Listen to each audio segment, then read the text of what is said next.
It started with nothing. Just a quiet Saturday night in a dim living room. The soft glow of a black and white film flickering on the screen. One of those old French dramas where everyone speaks with their eyes and silence says more than the dialogue ever could. I didn't plan for anything. I didn't even let myself imagine it. But when his hand brushed against mine just lightly like an accident, something inside me cracked. And once it did, once that part of me woke up, nothing could go back to the way it was. My name is Rachel. I'm 45. I've been married to the same man, Mark, for more than 2 decades. We have 2 kids, a mortgage we'll never quite finish, and a schedule we stopped questioning years ago. He comes home. I cook. We clean up. We watch TV. Scroll through our phones, go to sleep, and then do it all again. No fights, no fire either. We function. That's the word. We function. But feeling wanted, seen, touched. That part of me had been quiet for so long.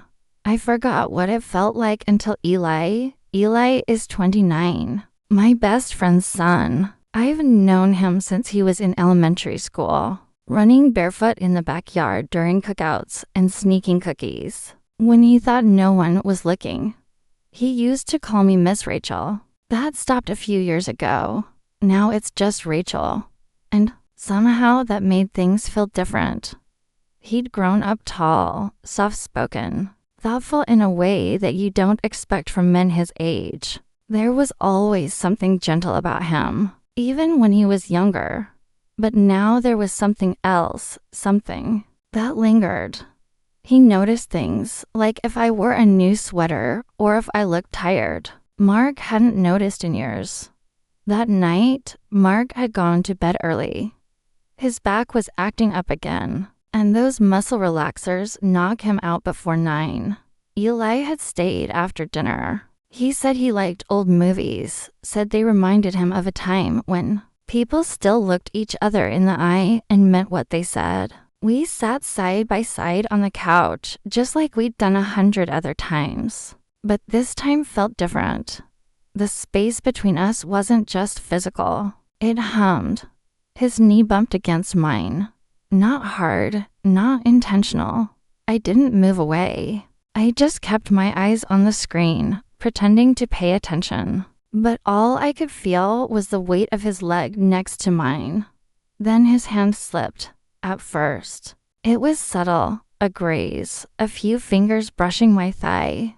My entire body went still. I didn't look at him, didn't speak.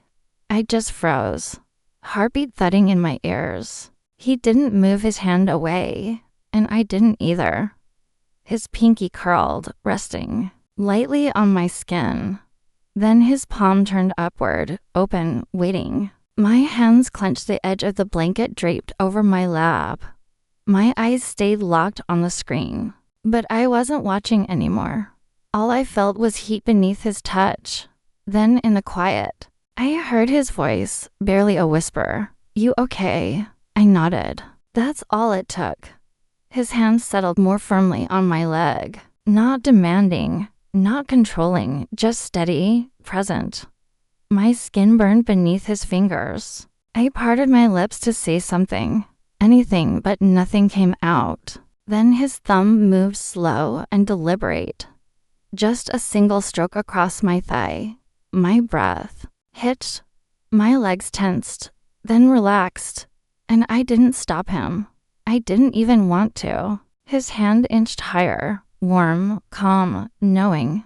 I shifted slightly. My knees parted just a little, and suddenly everything I'd told myself for years that I didn't need this. That desire was for people in their 20s, that Mark and I had simply matured into peace. Felt like a lie I'd swallowed so many times I forgot it was one. Eli didn't look at me. He kept his eyes on the movie. His fingers slipped just beneath the edge of my shorts, slow, warm, deliberate. I couldn't breathe.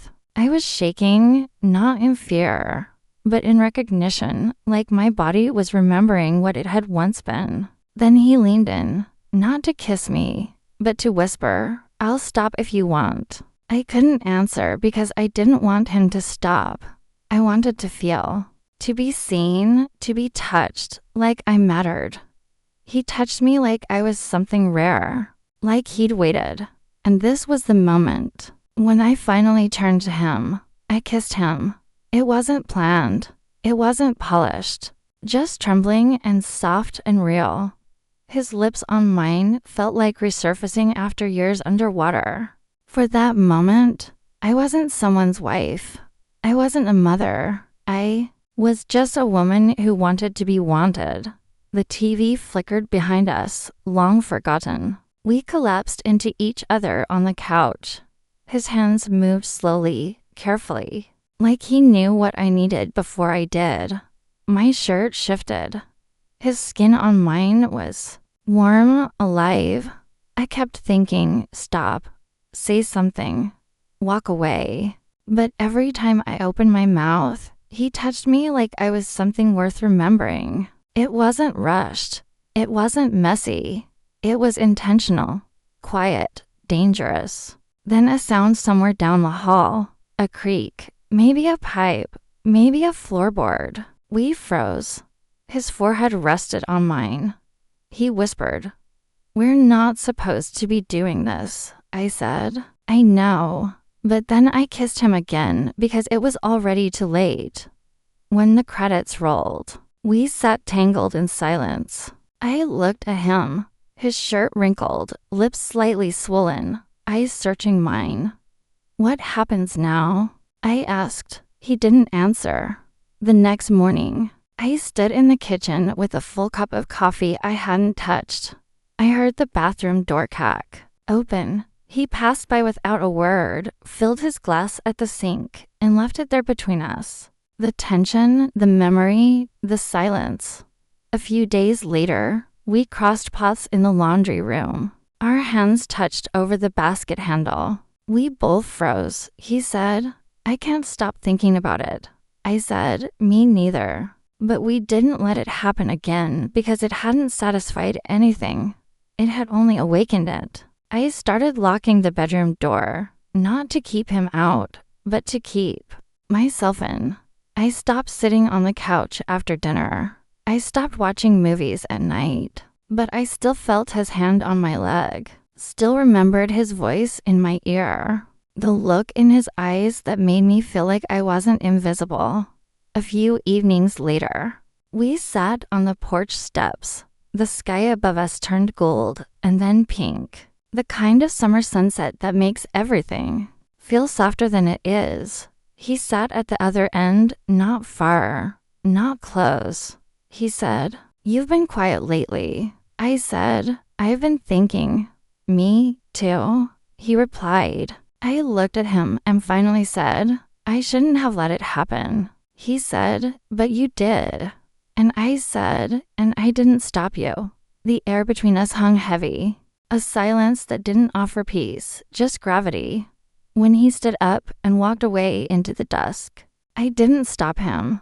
I didn't even say goodbye. I just watched until the dark took him. Inside, Mark was washing dishes. I stood in the doorway, wine glass in hand. He turned slightly and asked, "You okay?" I nodded. But I wasn't, because the worst part wasn't that it happened. The worst part was that I wanted it to.